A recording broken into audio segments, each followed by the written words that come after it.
Welcome back to Viking Football with Bruce Barnum, a new season, and we are in the brand new Viking Pavilion. The reason we're in here is it's about 100 degrees outside right now, and all the football staff and players are in the building cooling off after practice today. You might see some players in the background. They have some dinner they're eating right now. I'm with head coach Bruce Barnum, and we're going to talk a little bit of Viking football. Coach, it's been a big transition in the offseason, a lot of things to get ready for this year to turn things around. Talk a little bit about what this team has done as it has prepared for preseason camp, which started just yesterday. It did. Had report date Sunday, Mike, but a lot went into just that day prior to, behind this summer that these student athletes put together. And honestly, you and I talked about this earlier, how it started after Eastern game, about midnight. I talked to you on the bus, and we started then. I didn't rest on this. The vibe, the players, the locker room, the leadership, everything. I hit on everything, and I like where we're at right now. They had a very productive summer, from weight gain to leadership council to working on the field, everything. So report day was fun, you know. I was asked yesterday, are you going to forget about 0-11? No, we're not going to forget about that. We're going to learn from it. We're going to learn from it to make sure those mistakes don't be made again, or that aren't made again, and move on. So I like where we're at, which everybody says in fall camp.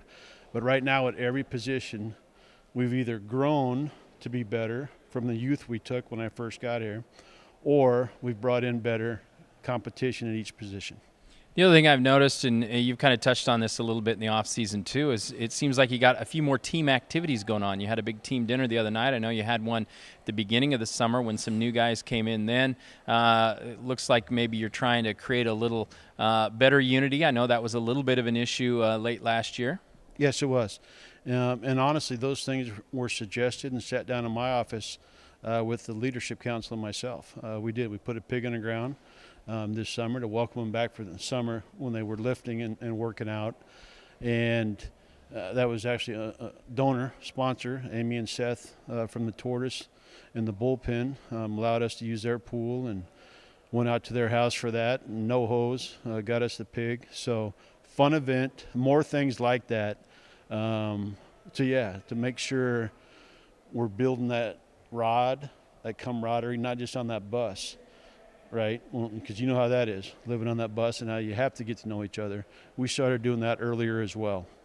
Okay, we can talk in the preseason about lots of different players, lots of different positions. You can find a lot of that information at govikes.com. We'll be putting out information regularly about all the players and positions through preseason camp.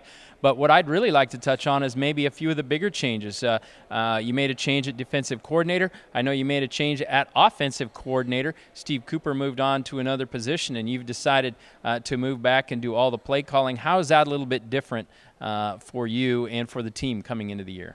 Well, backing up a little bit to what you asked, didn't lose, sent a guy to Nebraska, sent a guy to Oregon State, sent a guy to Missouri. I want coaches to be able to come here and move on.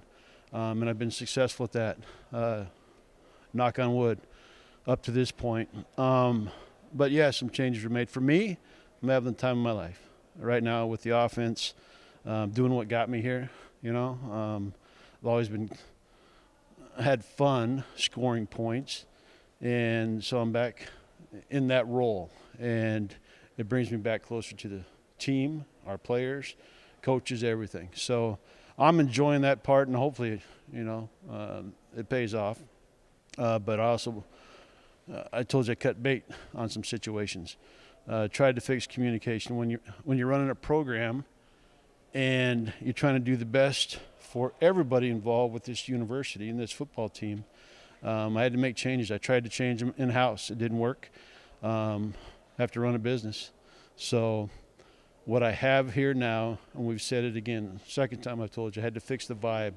I love how everybody's acting right now, how everybody's communicating right now, and I like the leadership that's developed in the locker room. Okay, and of course, Payam Sadat is the new defensive coordinator. He has a little bit of a different approach in the type of defense he likes to run. Maybe you can explain just briefly for the layman out there how it might look a little different on the defensive side. A lot more people by the line of scrimmage consistently. I mean, we've messed with it my prior 3 seasons, but Payam runs a system that is man and gets after you. One-on-one matchups up front, always trying to get somebody to the passer, to the quarterback for pressure, mixing in some zone behind it. I mean, don't get me wrong, we're not reinventing the wheel, but he's been very entrenched in this system since he started, and he's good at it, and he's a people person. That's why I brought him in, and again, I like how the defense right now is responding. Okay, and what are maybe a couple of things, maybe 2-3 things, I don't know what your priority list is in preseason camp, but what are a couple of things you guys need to get accomplished before August 31st in Nevada? The system has to run smooth. I want to be August 31st, that Friday night at Reno, our first game. I want to make sure all the little bits and pieces are there.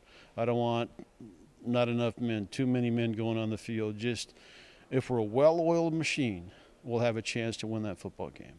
If we're making our own mistakes as we're down there and costing us, it's not going to happen. So that's a big part how I see it as a head coach, just making sure the system's running. If I'm sitting in the stands, how does that look? Because that will turn into touchdowns. Okay, scrimmage is coming on August 14th and August 18th. The Vikings practice in the mornings. You're welcome to come out and watch those scrimmages, and what will be the things you'll be looking for at that first one when it comes around later next week? Exactly what I saw today and yesterday. It's easy to be excited today. Everybody's back. The season's here. College football Saturday's just down the road. But how are you on practice 9, practice 10, practice 12? And I've got kids already addressing it. I'm not the only one talking about it right now. So they're aware of it. They're a more mature group. So hopefully that gets taken care of. And I see the same or more excitement than I saw out there today. All right, there it is, the Vikings with a lot of new guys on the field, some exciting new players. You'll be able to read all about it, see it at GoVikes.com, and, of course, those scrimmages coming next week. So for all your Viking football information, go to GoVikes.com.